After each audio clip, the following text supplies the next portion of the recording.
السلام علیکم ورحمۃ اللہ وبرکاتہ۔ سامعین کرام، آپ سماعت فرما رہے ہیں پروگرام دو پل فلک میڈیا کے ساتھ۔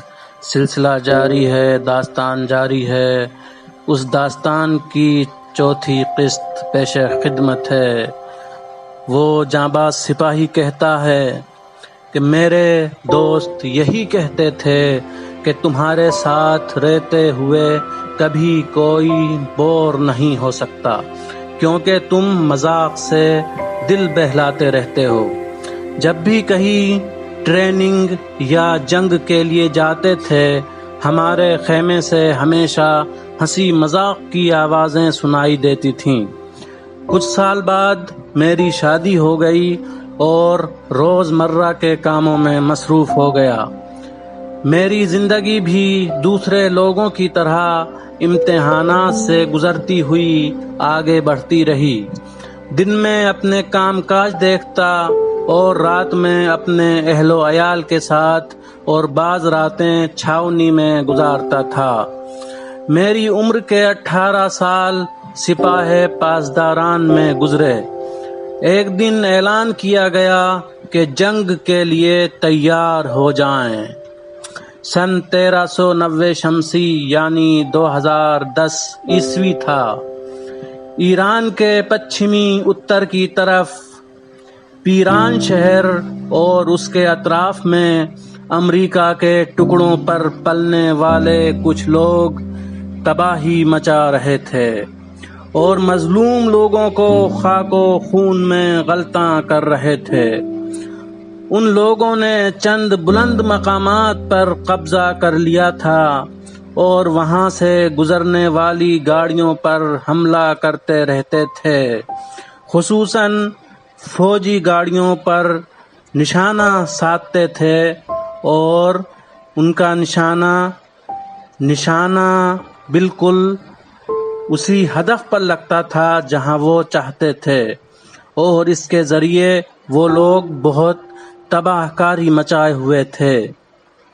جب بھی ہماری فوج ان سے لڑنے کو آگے بڑھتی، یہ لوگ فرار کر کے عراق کی طرف دوڑ پڑتے تھے۔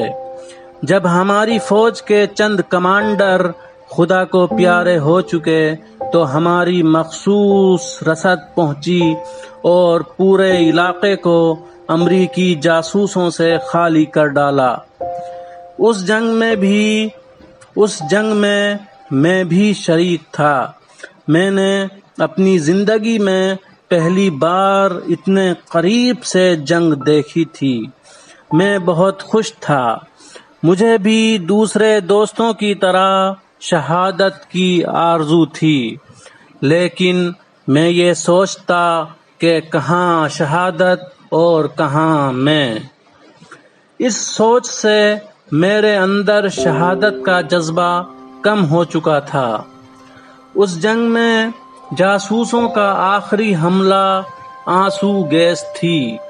انہوں نے آنسو گیس اس لیے چھوڑی تھی کہ ہم ان کا پیچھا نہ کر سکیں، اور ہوا بھی ایسا ہی، کیونکہ آنسو گیس نے ہماری آنکھوں کی بری حالت کر ڈالی تھی۔ چاروں طرف دھواں ہی دھواں نظر آ رہا تھا۔ میرے سارے دوست سب اپنی جگہ چھوڑ کر دوسری طرف چلے گئے، لیکن میں کہیں نہیں جا پایا۔ میری آنکھوں میں کافی جلن تھی۔ سب لوگ تو چلے گئے، لیکن میں ٹھیک سے آنکھیں بھی نہیں کھول پا رہا تھا۔ بمشکل تمام ایک دوست کی مدد سے دوسری جگہ پہنچا۔ ڈاکٹر نے میری آنکھ میں دوائی ڈال کر کہا کہ 1 گھنٹے کے لیے سو جاؤ۔ میں 1 گھنٹہ سو گیا، لیکن میری آنکھوں کی جلن کم ہونے کو تیار نہیں۔ بارڈر کے ڈاکٹر کو بھی دکھایا، پھر شہر میں جا کر ہاسپٹل میں بھی دکھایا، لیکن درد اپنی جگہ باقی تھا۔ کئی مہینے تک میری آنکھوں میں آنسو گیس کی جلن ہوتی رہی۔ جاسوس جا چکے تھے۔ جنگ تمام ہو چکی تھی۔ سارے سپاہی اپنے اپنے مقام پر واپس جا چکے تھے، لیکن میری آنکھوں کی جلن اپنی جگہ باقی تھی۔ میری بائیں آنکھ میں زیادہ تکلیف تھی۔ تقریباً 3 سال تک یہ جلن باقی رہی۔ اس دوران مختلف ڈاکٹرز کو دکھایا، لیکن امید کی کرن دکھائی نہ دی۔ ایک روز میں نے محسوس کیا کہ میری بائیں آنکھ کا ڈھیلا باہر نکل آیا ہے۔ آئینے میں جا کر دیکھا تو واقعاً ایسا ہی تھا۔ اوف او، اب کیا ہوگا؟ انشاءاللہ بعد والی قسط میں داستان جاری ہے۔